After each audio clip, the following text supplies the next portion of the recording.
Hello friends, welcome to SF education current affair through MCQ की series में आज हम 4 अगस्त के करंट अफेयर को डिस्कस करेंगे। तो जो भी वीडियो को फर्स्ट टाइम देख रहे हो तो चैनल को सब्सक्राइब कर लीजिए और बेल आइकन को प्रेस कर लीजिए, ठीक है। और जो हमारे साथ पहले से जुड़े हुए हैं उनको तो हमारे यहाँ की मार्किंग स्कीम के बारे में पता ही है कि आपको 10 में से 6 क्वेश्चन को करेक्ट करना है, जिसमें से क्या रहता है, आप सेंस ऑफ सिक्योरिटी के साथ एग्जाम को क्रैक करने की जो आपकी प्रोबेबिलिटी रहती है उसको आप इंक्रीज़ कर सकते हैं, ठीक है। तो कोशिश करिएगा 10 में से 6 क्वेश्चन को सही करिए, और अगर 6 में से कम भी आते हैं तो एक बार वीडियो को अभी करेंटली रिवाइज़ कर लीजिएगा, एक बार क्विज़ ख़त्म होने के बाद, ठीक है।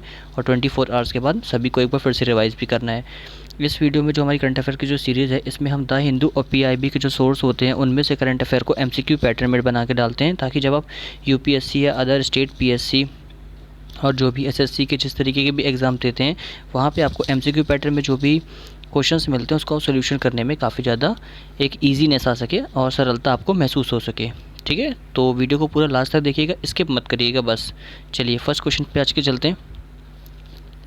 फर्स्ट क्वेश्चन है, consider the following statements regarding the open government data platform of India, ठीक है। तो open government of data platform ये क्या है इंडिया के लिए, तो इसके ऊपर 2 स्टेटमेंट है, बताना कौन सी स्टेटमेंट करेक्ट है। फर्स्ट है, it used by government of India ministries departments to publish data sets document tools and applications collected by them for public use, कि इसको गवर्नमेंट ऑफ इंडिया के द्वारा यूज़ किया जाता है, जो भी मिनिस्ट्रीज़ होती हैं, जो डिपार्टमेंट होते हैं, ताकि वो पब्लिश करते हैं इससे डेटा सेट को, डॉक्यूमेंट्स को, टूल्स को, और जो भी एप्लीकेशंस होती हैं जो उनके द्वारा कलेक्ट किए जाते हैं पब्लिक यूज़ के लिए, ठीक है। सेकंड स्टेटमेंट है, it has been developed by the NITI Aayog, इसको डेवलप किया गया है नीति आयोग के द्वारा। तो कौन सी स्टेटमेंट करेक्ट है? Option A 1 only, option B 2 only, option C 1 and 2 and option D none of the above. Video को पॉज करके आंसर दीजिए, फिर डिस्कस करते हैं 1 by 1।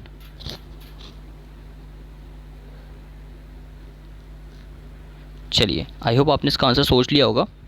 1 by 1 स्टेटमेंट को पढ़ते हैं फिर टिक करते हैं। सबसे पहले, क्या इसको गवर्नमेंट ऑफ इंडिया में जो मिनिस्ट्रीज होती हैं, जो डिपार्टमेंट होते हैं, वो डेटाबेस को, डॉक्यूमेंट, टूल्स एंड एप्लीकेशंस को इनके द्वारा कलेक्ट किया जाता है और फिर पब्लिश किया जाता है पब्लिक यूज़ के लिए। तो ये स्टेटमेंट बिल्कुल करेक्ट है। तो फर्स्ट स्टेटमेंट आपकी करेक्ट हो जाती है, ठीक है। तो ये तो सही हो गया। सेकंड, क्या इसको नीति आयोग के द्वारा प्रस्तुत किया गया है, इसको नीति आयोग के द्वारा बनाया गया है, तो ये स्टेटमेंट गलत है, ठीक है। इसको नीति आयोग के द्वारा बनाया नहीं गया है। तो फर्स्ट इस स्टेटमेंट करेक्ट होने के कारण राइट आंसर आपका ए हो जाता है। तो A will be the right answer. अब समझ लेते हैं कुछ और इसके बारे में इंपॉर्टेंट चीज़ें। सबसे पहले, इसको बनाया किसके द्वारा गया है, तो इसको जो नेशनल इन्फॉर्मेटिक्स सेंटर ने मिलकर national data sharing and accessibility policy NDSAP जिसको कहते हैं इंडिया का, ये दोनों ने मिल के इस रिपोर्ट को बनाया, ठीक है। तो ओपन गवर्नमेंट डेटा प्लेटफॉर्म जो है ये नेशनल इन्फॉर्मेटिक्स सेंटर और जो आपका NDSAP है, इन दोनों ने मिलकर बनाया है, याद रखिएगा, ठीक है। मेंस में लिखने के लिए हेल्पफुल रहेगा।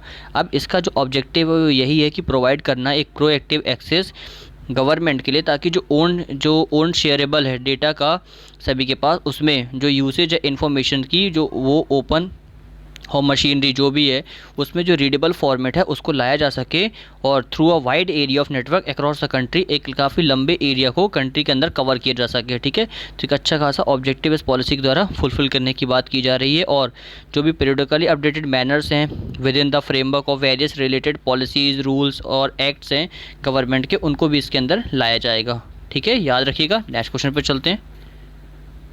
नेक्स्ट क्वेश्चन है, which of the following institution has publish the global innovation index 2020। तो अभी किस इंस्टीट्यूशन ने ग्लोबल इनोवेशन इंडेक्स 2020 को पब्लिश किया है?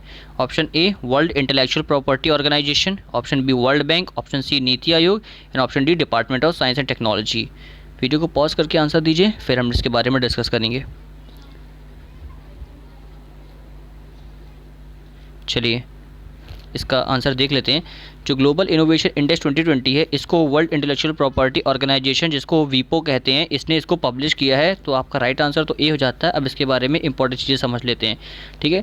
ग्लोबल इनोवेशन जो इंडेक्स है ये 13 एडिशन है इस साल का, ठीक है। मतलब in its 13 edition this year, इसका जो 13 एडिशन था इस साल का, इसने को पब्लिश किया है, जिसके द्वारा कॉर्नेल यूनिवर्सिटी, इसको पब्लिश किया गया है कॉर्नेल यूनिवर्सिटी, जिसको INSED और ठीक है, याद रखें किस किसने पब्लिश किया मिल को, तो तीनों प्रकार से पूछा जा सकता है। यहाँ तो हमारे ऑप्शन में क्या था, वर्ल्ड इंटेलेक्चुअल प्रॉपर्टी ऑर्गेनाइजेशन, ये तो एक पार्ट है। इसके अलावा जो भी है तो कॉर्नेल यूनिवर्सिटी और जो आपका INSED, इसको इनसीड कहते हैं, इन तीनों ने मिलकर इसको पब्लिश किया है। और जो आपकी वीपो है ये एक स्पेशलाइज एजेंसी है UN की, तो ये भी याद रखना इंपॉर्टेंट हो जाता है। अब सबसे इंपॉर्टेंट चीज़ कि इंडिया की रैंक कितनी है, तो इंडिया की रैंक जो है इसने 4 स्टेप्स को और ज़्यादा मूव ऑन करके इसकी जो रैंक आई है ये 48th रैंक है 131 कंट्रीज़ में। ठीक है, याद रखना है, makes it into the top 50 for the first time in 2020। ठीक है, पहली बार हमने ऐसा किया कि फर्स्ट 50 कंट्रीज़ के अंदर हमारी रैंक आई। ठीक है, याद रखना ग्लोबल इनोवेशन इंडेक्स। अब मेंस के अकॉर्डिंग जो इंपॉर्टेंट चीज़ ये है कि इसके अलावा और कौन कौन सी कंट्री है जो आपको, देखो मेंस और प्रीलिम्स दोनों में आपको याद रखना है। मेंस में तो आपको इस इंडेक्स के बारे में लिखना है जहाँ पे पूछा जाता है कि ग्लोबल इनोवेटिव इंडेक्स के तौर पे किस तरीके से हम वर्क कर रहे हैं, और जो प्रीलिम्स से पूछा जा सकता है कि इसके अलावा और कौन सी कंपनी जो लीडिंग कंट्रीज़ हैं, तो जो वो होगी स्विट्ज़रलैंड, स्वीडन और US, ये लीडिंग कंट्रीज़ हैं, याद रखना है। जिनको फॉलो कौन कर रहा है, UK, नीदरलैंड। ठीक है, ये भी इंपॉर्टेंट हो जाता है। अब नेक्स्ट क्वेश्चन पर चलते हैं। उसके पहले जाने के पहले कुछ और भी चीज़ें देख लीजिए। कभी कभी डीप में जाके अंदर से पूछा जाता है कि इस ईयर जो इंडिया की रैंक थी 57th इन इनोवेटिव इनपुट्स में। ठीक है, तो इसके अंदर अलग अलग पार्ट्स हैं, जिसमें कितने पार्ट्स हैं, इसके अंदर 80 पार्ट्स को कंसिडर किया जाता है, फिर इंडेक्स बनाया जाता है। इसमें जो इनोवेटिव इनपुट्स का जो पार्ट्स है इसमें इंडिया की रैंक 57 है। ठीक है, और higher than last year and compare to 2018, और 2018 से हमारी रैंक इससे ज़्यादा है। फिर इनोवेटिव जो आउटपुट्स है, इनपुट में 57 है, आउटपुट में हमारी 45 है, ये भी हायर देन लास्ट ईयर और 18 से भी ज़्यादा है। और इंडिया की जो रैंक है ये थर्ड है अमंग 29 लोअर मिडिल इनकम। तो जो भी लोअर मिडिल इनकम कंट्रीज़ हैं, इकॉनमीज़ हैं, उसके अंदर हमारी थर्ड रैंक है। और इंडिया की रैंक फर्स्ट आई है 10 economies central and southern Asia. तो जो 10 इकॉनमीज़ हैं सेंट्रल और सदर्न एशिया में, उसमें हमारी रैंक फर्स्ट है। तो ये इंपॉर्टेंट हो जाता है। तो कभी कभी डीप में जाके भी अलग स्टेटमेंट देके पूछ लिया जाता है। याद रखिएगा, इसको तैयार किसने किया है, तो इसको वीपो, इनसीड और कॉर्नेल यूनिवर्सिटी ने तैयार किया है। नेक्स्ट क्वेश्चन पे चलते हैं। नेक्स्ट क्वेश्चन है, consider the following statements regarding the national security act 1980। तो नेशनल सिक्योरिटी एक्ट 1980 के हिसाब से कौन सी स्टेटमेंट करेक्ट है। फर्स्ट है, स्टेट्स और central government can detain a person to prevent him or her from acting in a manner prejudicial to security of India. की स्टेट्स और जो सेंटर होते हैं, सेंट्रल गवर्नमेंट है, वो डिटेन कर सकती है एक पर्सन को, और पर्सन टू प्रिवेंट हिम, ताकि उनको प्रिवेंट किया जा सके जो एक्टिंग की, मतलब जो from acting in a manner prejudicial to security of India, की जो इंडिया की जो prejudicial security of India के हिसाब से उनको क्या किया जाता है, प्रोटेक्ट करने के लिए उनको डिटेन किया जा सकता है अंडर नेशनल सिक्योरिटी एक्ट 1980 के हिसाब से। सेकंड है कि ये जो एक्ट है ये केवल इंडियंस के ऊपर अप्लाई होता है, और जो फॉरेनर्स होते हैं वो उनको डिटेन नहीं किया जा सकता इस एक्ट के तहत। तो कौन सी स्टेटमेंट करेक्ट है, option A 1 only, option B 2 only, option C 1 and 2 and option D neither 1 nor 2, मतलब नन ऑफ द अबव। कोई भी स्टेटमेंट करेक्ट नहीं है। वीडियो को पॉज करके आंसर दीजिए, फिर डिस्कस करते हैं। चलिए देख लेते राइट आंसर क्या है, 1 by 1 स्टेटमेंट को चेक करते हैं। सबसे पहले, क्या जो सेंटर और जो स्टेट गवर्नमेंट है वो डिटेन कर सकती है पर्सन को, ताकि इनको प्रिवेंट किया जा सके जिस तरीके से जिस मैनर में प्री जुडिशियल जो वर्क किया जाता है, मतलब जो भी प्रोसीडिंग की जाती है सिक्योरिटी ऑफ इंडिया की सिक्योरिटी को बरकरार रखने के लिए। तो ये स्टेटमेंट बिल्कुल करेक्ट है। सेकंड है, क्या जो एक्ट है ये इंडियन सिटीजन के ऊपर अप्लाई होता है, फॉरेनर के ऊपर अप्लाई नहीं होता, उनको डिटेन नहीं किया जा सकता है। तो ये स्टेटमेंट गलत है। इसमें इंडियन और फॉरेनर दोनों को भी डिटेन किया जा सकता है, और दोनों को ही उनकी सुरक्षा के लिए क्या बोलते हैं, जेल में हम रख सकते हैं। तो दोनों स्टेटमेंट आपकी, देखिए दोनों नहीं, फर्स्ट इसमें आपकी करेक्ट है, सेकंड आपकी रॉन्ग है, तो ए आपका राइट आंसर हो जाता है। कुछ और भी चीज़ें इसके बारे में देखेंगे। तो जो नेशनल सेंट्रल गवर्नमेंट और जो स्टेट गवर्नमेंट है, ये देखिए यहाँ पे कि make an order with respect to any foreigner, कि किसी भी, चाहे कोई भी फॉरेनर है, उसको हम डायरेक्टिंग कुछ डायरेक्शन देके सच पर्सन को डिटेन कर सकते हैं, और रेगुलेट करने के लिए his continued presence in India, की उनकी जो प्रेजेंस है इंडिया के अंदर उसको थोड़ा सा रोका जा सके, और अरेंजमेंट को अच्छे तरीके से रखा जा सके, ताकि expulsion from India, arrangement for his expulsion of India, ठीक है, इंडिया से उनके बाहर जाने की जो एक्सपेंशन है वो अच्छे तरीके से बन सके। और ये काफ़ी नेसेसरी हो जाता है नेशनल सिक्योरिटी के हिसाब से, ठीक है। और नेशनल सिक्योरिटी एक्ट कब का है, 1980 का है। मेंस के लिए इंपॉर्टेंट हो जाता है, याद रखिएगा। ये एम्पावर करता है सेंट्रल स्टेट गवर्नमेंट को, डिटेन कर सकते हैं पर्सन को अगर कोई authorities or authorities are satisfied that he or she is threat to the defence of India. ये इंडिया के डिफेंस के लिए अगर कोई पर्सन थ्रेट का काम कर रहा है तो उसको वो क्या कर सकते हैं, डिटेन कर सकते हैं। Relation of India with foreigner powers और द सिक्योरिटी ऑफ इंडिया, ठीक है, foreigner powers are security of India, उनकी रक्षा करने के लिए, मतलब अपनी नेशनल सिक्योरिटी की रक्षा करने के लिए हम उनको डिटेन कर सकते हैं। नेक्स्ट क्वेश्चन पे चलते हैं। नेक्स्ट क्वेश्चन है, consider the following statements regarding the questions asked in the parliament by the legislator. तो जो क्वेश्चंस हैं वो पार्लियामेंट में जो लेजिस्लेशन के द्वारा पूछे जाते हैं तो वो कौन कौन से हो सकते हैं। पहला, starred question are ones to which answers are desired to be given orally on the floor of the house during the question hour. ठीक है, तो जो भी स्टेयर्ड क्वेश्चंस होते हैं उनको एक बार टू विच आंसर, जिनके आंसर के लिए डिज़ायर होता है to be given orally on the floor of house during the question hour, तो क्वेश्चन आर के समय इनका आंसर ओरली तौर पे दिया जाता है। ठीक है। सेकंड है, an unstarred question is one which is not called for oral answer in the house and on which no supplementary question can consecutively be asked. देखिए, स्टेयर्ड क्वेश्चन में क्या होता है, क्वेश्चन आर में हम उसका क्वेश्चन पूछ सकते हैं ओरली, ठीक है, जिसका आंसर दिया जाता है। सेकंड जो इसमें दिया है कि क्या जो अनस्टेयर्ड जो क्वेश्चंस होते हैं उनका आंसर मतलब is one which of the not called, जिनको नहीं बोला सकते हैं ओरली आंसर, जिनका ओरल आंसर नहीं दिया जा सकता है हाउस के अंदर, और कोई सप्लीमेंट क्वेश्चन भी इसके अलावा हम इसमें नहीं पूछ सकते अनस्टेयर्ड क्वेश्चन में। तो कौन सी स्टेटमेंट करेक्ट है? Option A 1 only, option B 2 only, option C 1 and 2 and option D none of the above. Video को पॉज करके आंसर दीजिए, फिर डिस्कस करते हैं 1 by 1। चलो, आई होप आपने इसका आंसर सोच लिया होगा। देख लेते हैं राइट आंसर क्या है। राइट आंसर तो इसका जो है ना, राइट आंसर जो इसका है ये सी है। ठीक है, सी मतलब दोनों आपके सही हैं कि जो स्टेयर्ड क्वेश्चन होते हैं इनका मतलब जो स्टेयर्ड क्वेश्चन होते हैं ये वो क्वेश्चन होते हैं जिनमें जो आंसर होता है वो ओरली दिया जाता है, फ्लोर मतलब तुरंत में ही ओरल दिया जाता है हाउस ड्यूरिंग द हाउस जब क्वेश्चन आर का समय होता है। ठीक है, अब आप मुझे कमेंट बताएंगे क्वेश्चन आर का समय कब होता है। ठीक है, पार्लियामेंट के अंदर। और जो अनस्टेयर्ड क्वेश्चंस होते हैं इनमें इनका आंसर ओरली नहीं दिया जाता, और इनके जो क्वेश्चंस होते हैं इनके सप्लीमेंट भी नहीं होते। ये नहीं होता कि आप इस क्वेश्चन के अलावा कोई दूसरा क्वेश्चन भी पूछ सकते हैं कॉन्जिक्यूटिवली मैनर में। तो दोनों स्टेटमेंट करेक्ट होने के कारण राइट आंसर क्या हो जाता है? सी। नेक्स्ट क्वेश्चन पर चलते हैं। नेक्स्ट क्वेश्चन है, consider the following statement regarding the mission Karmayogi. तो मिशन कर्मयोगी क्या है? 3 स्टेटमेंट दी हैं, बताना कौन सी स्टेटमेंट करेक्ट है। फर्स्ट है, the mission emphasise on site learning to complement the off site learning of the civil servant. तो जो सिविल सर्वेंट होते हैं वो ये मिशन उनको एम्फसाइज करता है जो ऑन साइट लर्निंग होती है, और जो कॉम्प्लीमेंट दिया जाता है वो ऑफ साइड लर्निंग में दिया जाता है। ठीक है, सिविल सर्वेंट के लिए। सेकंड है, it is to be delivered by setting up an integrated government online training, जिसको IGOT कर्मयोगी प्लेटफॉर्म कहा जाता है, कि इसके अंदर जो ये डिलीवर्ड की जाती है इन्फॉर्मेशन, ठीक है, तो वो सेटिंग की जाती है integrated government online training IGOT Karmayogi platform के द्वारा। सेकंड है, a public human resource council under the chairmanship of the prime minister to be set up, कि एक पब्लिक ह्यूमन रिसोर्स काउंसिल को चेयरमैन जो करता है वो प्राइम मिनिस्टर करता है, उसी के अंदर इसको सेटअप किया जाता है। तो कौन सी स्टेटमेंट करेक्ट है? Option A 1 and 2, option B 2 and 3, option C 1 and 3 and option D all of the above. Video को पॉज करके आंसर दीजिए, फिर डिस्कस करते हैं। चलो, आई होप आपने इसका आंसर सोच लिया होगा। 1 by 1 देख लेते हैं। क्या जो मिशन कर्मयोगी है इसके अंदर ऑन साइट लर्निंग और ऑफ साइट लर्निंग का कॉन्सेप्ट बताया गया है? बिल्कुल करेक्ट है। सिविल इंजीनियर के लिए ऑन साइट लर्निंग और ऑफ साइट लर्निंग का कॉन्सेप्ट बताया गया है। सेकेंड, क्या it is to be delivered, इसने डिलीवर्ड मतलब ये करता है IGOT कर्मयोगी प्लेटफॉर्म के अंदर, इसके अंदर जो भी प्लेटफॉर्म दिए जाते हैं उसी के अंदर इंटीग्रेटेड एक कॉन्सेप्ट दिया जाता है ऑन साइट और ऑफ साइट लर्निंग का।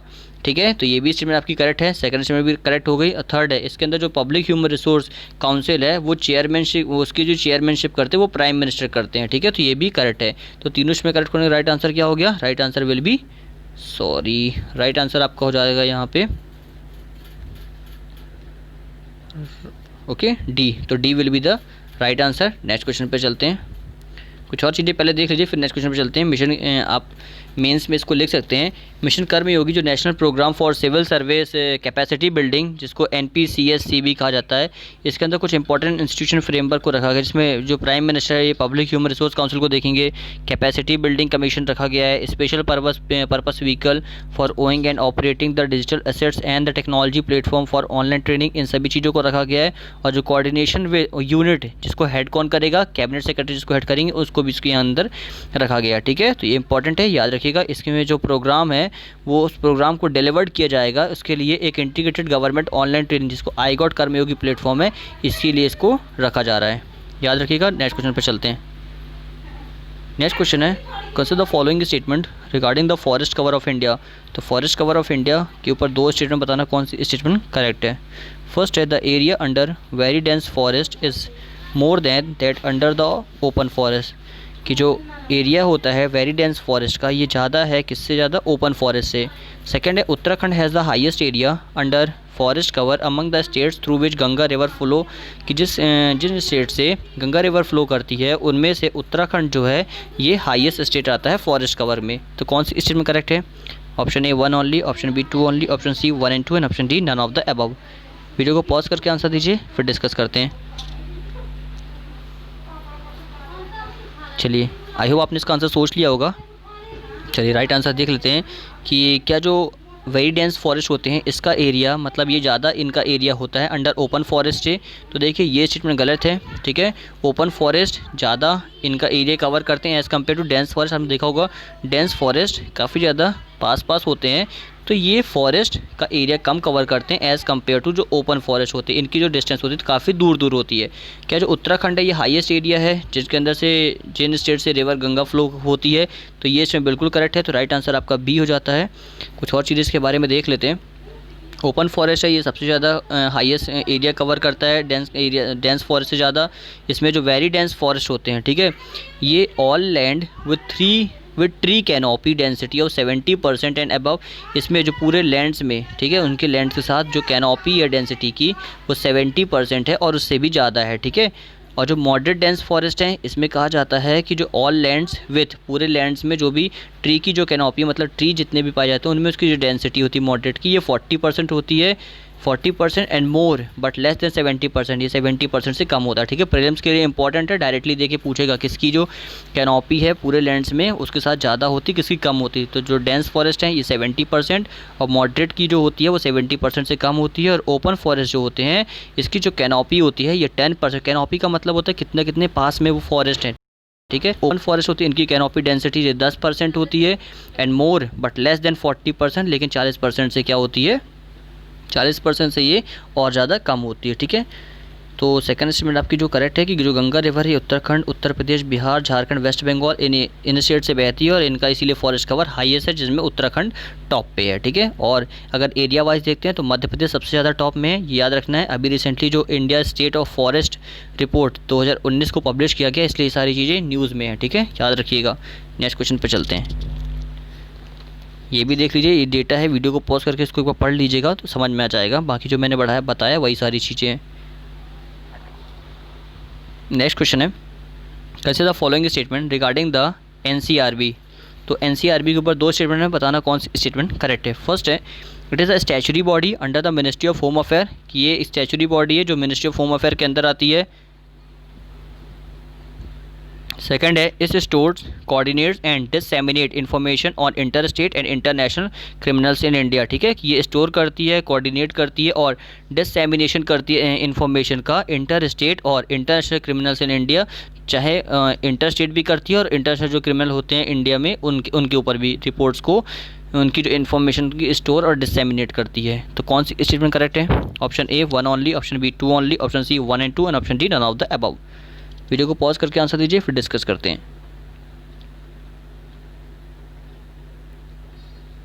चलिए देख लेते हैं राइट आंसर क्या है। सबसे पहले सरल स्टेटमेंट पे चलते हैं।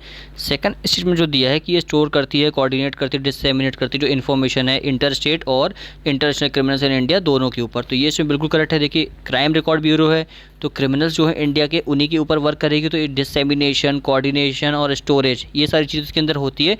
तो सेकंड स्टेटमेंट तो करेक्ट हो गई, ठीक है। अब जो फर्स्ट स्टेटमेंट है इसमें देख लेते हैं कि क्या स्टैचुरी बॉडी है मिनिस्ट्री ऑफ होम अफेयर के अंदर। तो देखिए ये स्टेटमेंट पार्शली करेक्ट है, पार्शली इनकरेक्ट है।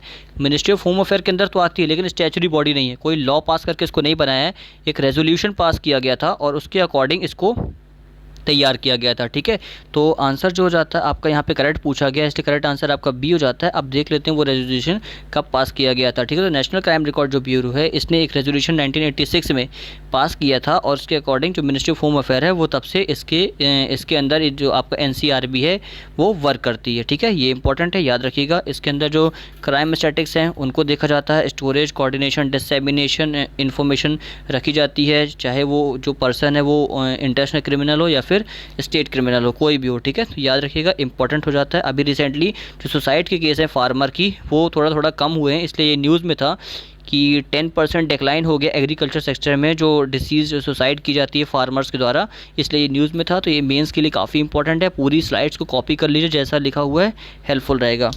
ठीक है, नेक्स्ट क्वेश्चन पे चलते हैं। नेक्स्ट क्वेश्चन है, consider the following statement regarding the national commission for backward classes. तो NCBC के ऊपर 2 स्टेटमेंट है, बताना कौन सी स्टेटमेंट करेक्ट है। फर्स्ट है, it is constitutional body having the chairperson appointed by the president bye warrant under his hand and seal. कि ये जो कॉन्स्टिट्यूशन बॉडी है जिसके अंदर जो चेयरमैनशिप जो करते हैं वो अपॉइंट किए जाते हैं प्रेसिडेंट के द्वारा, और उन्हीं के द्वारा जो वारंट तैयार किया जाता है जिसमें under his hand and seal. ठीक है, तो उनके हैंड और उनके सील के अकॉर्डिंग ही वारंट भी तैयार किया जाता है। सेकंड है, the constitution mandates union government to consult the commission on major policy matters affecting the socially and educationally backward classes. अगर कोई मैटर सोशली और एजुकेशनली बैकवर्ड क्लासेस को अफेक्ट करता है तो उसके अंदर जो मैंडेट तैयार किए जाते हैं वो इन्हीं कमीशन से कंसल्ट करके बनाए जाते हैं। तो कौन सी इस चीज़ में करेक्ट है? Option A 1 only, option B 2 only, option C 1 and 2 and option D none of the above. Video को पॉज करके आंसर दीजिए, फिर डिस्कस करते हैं।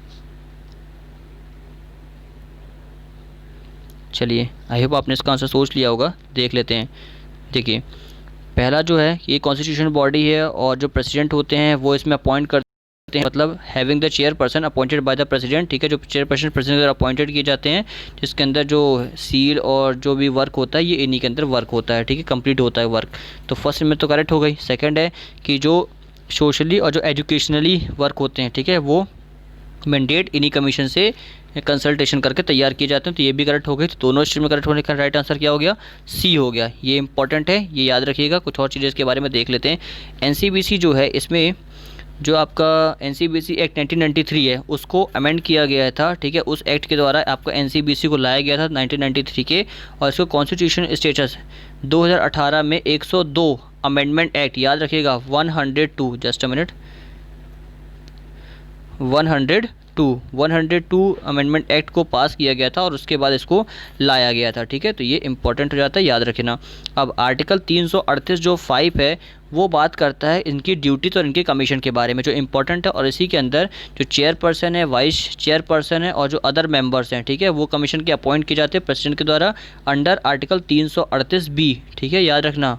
तो जो इम्पॉर्टेंट याद रखने वाली चीज़ वो यही है कि 102 अमेंडमेंट एक्ट किया गया था और आर्टिकल 338B को कॉन्स्टिट्यूशन में शामिल किया गया था, और जिसके अकॉर्डिंग जो चेयरपर्सन है, वाइस चेयरपर्सन और जो मेंबर्स होते हैं वो प्रेसिडेंट के द्वारा अपॉइंट किए जाते हैं। ठीक है, ये इंपॉर्टेंट हो जाता है प्रीलिम्स के लिए, और बाकी जो चीज़ें ड्यूटीज़ दी हुई हैं ये मेंस के लिए इंपॉर्टेंट है, यही लिखिए, आप पढ़ लीजिएगा। ठीक है, नेक्स्ट क्वेश्चन पर चलते हैं। नेक्स्ट क्वेश्चन है, which of the following language is or are not listed in the 8th schedule. इनमें से कौन सी लैंग्वेज 8th शेड्यूल में नहीं है? First Kashmiri, second Nepali, third Rajasthani. Options हैं 1 and 2, option B 2 and 3, option C 3 only and option D all of the above. Video को pause करके answer दीजिए, फिर डिस्कस करते हैं। चलिए देख लेते राइट आंसर क्या है। देखिए, जो राइट आंसर है आपका ऑप्शन सी है, मतलब राजस्थानी जो है वो 8th शेड्यूल में अभी तक डाली नहीं गई है। कश्मीरी और नेपाली ये आपको 8th शेड्यूल के अंदर मिल जाती है। ठीक है, अब इसके बारे में कुछ और चीज़ें देख लेते हैं। यहाँ पे देख लीजिए 8th शेड्यूल के अंदर 22 लैंग्वेज है, 22 लैंग्वेज यहाँ पे दी हुई हैं, आप चाहें तो 1 by 1 पढ़ सकते हैं। ठीक है, इंपॉर्टेंट हो जाती है। और इनिशियली जो लैंग्वेज थी ये 14 लैंग्वेज इनिशियली जो कॉन्स्टिट्यूशन जो हमारा फॉर्म हुआ था उस समय रखी गई थी, और उसके बाद जो सिंधी लैंग्वेज थी इसको ऐड किया गया था 1967 में कॉन्स्टिट्यूशन के सबसे बाद। जो फर्स्ट लैंग्वेज ऐड की गई थी वो सिंधी लैंग्वेज थी। उसके बाद मोर लैंग्वेज जो कोंकणी है, मणिपुरी एंड नेपाली, इनको 1992 में रखा गया था, और उसके बाद बोडो, डोंगरी, मैथिली, संथाली और इनको 2004 में रखा गया था। तो ये नीचे वाला जो स्टेप है ये इंपॉर्टेंट है, क्योंकि इन्हीं के बारे में पूछते हैं कि कि कॉन्स्टिट्यूशन में अमेंडमेंट के बाद कौन कौन सी इसके बाद जो लैंग्वेज को ऐड किया गया था। ठीक है, नेक्स्ट क्वेश्चन पे चलते हैं। आज का लास्ट क्वेश्चन है, in September 2020 a landmark judgment the high court of which of the country has order that Hindu widows are entitled to share in all properties of their deceased husband. कि अभी किस high court, मतलब किस country की high court ने एक judgement लिया है कि किसी हिंदू विडो, अगर कोई विधवा पत्नी है, उनके पति की मृत्यु के पश्चात, ठीक है, उसकी सारी प्रॉपर्टी उसकी पत्नी के नाम पे हो जाएगी। तो ये किस कंट्री ने ये डिसीजन लिया है? Option 1 Bhutan, second Sri Lanka, third Bangladesh and fourth Myanmar. Video को पॉज करके आंसर दीजिए, फिर डिस्कस करते हैं। चलिए, आई होप आपने इसका आंसर सोच लिया होगा। इसका जो राइट आंसर है आपका ऑप्शन सी है, मतलब बांग्लादेश गवर्नमेंट ने ये फैसला लिया है कि अगर किसी पत्नी के पति की मृत्यु हो जाती है तो अगर वो हिंदू विडो के अकॉर्डिंग उसकी जो प्रॉपर्टीज़ होती हैं, ऑल प्रॉपर्टीज़, उसकी जो हकदार होगी वो उसकी विधवा पत्नी हो जाएगी। ठीक है, याद रखिएगा, इंपॉर्टेंट हो जाता है। ठीक है, तो ये आप जब आप महिलाओं के बारे उसमें उसके एम्पावरमेंट के बारे में लिखते हैं तो वहाँ पे आप मेंस में लिख सकते हैं, इंपॉर्टेंट है। ठीक है, तो फ्रेंड्स ये थे आज के 10 important current affairs. I hope आपको पसंद आए होंगे, और अच्छा लगा हो तो वीडियो को लाइक कर दीजिएगा, ना पसंद आया तो वीडियो को डिसलाइक करके फीडबैक जरूर दीजिएगा। जितना भी आपका आंसर आया हो, जितना भी स्कोर हुआ हो, उसको कमेंट बॉक्स में लिख दीजिएगा। अगर 6 से कम आया हो तो एक बार फिर से अभी वीडियो को रिवाइज़ कर लीजिए, और 6 से ज़्यादा है तो 24 आवर्स में एक बार वीडियो को फिर से रिवाइज़ करना है। ये सभी के लिए मैंडेटरी है। ठीक है, तो चैनल को सब्सक्राइब कर दीजिए, बेल आइकन को प्रेस कर दीजिए, ताकि इस तरीके की नोटिफिकेशन आपको अच्छी तरीके से मिल जाए। Thank you for watching, have a good day.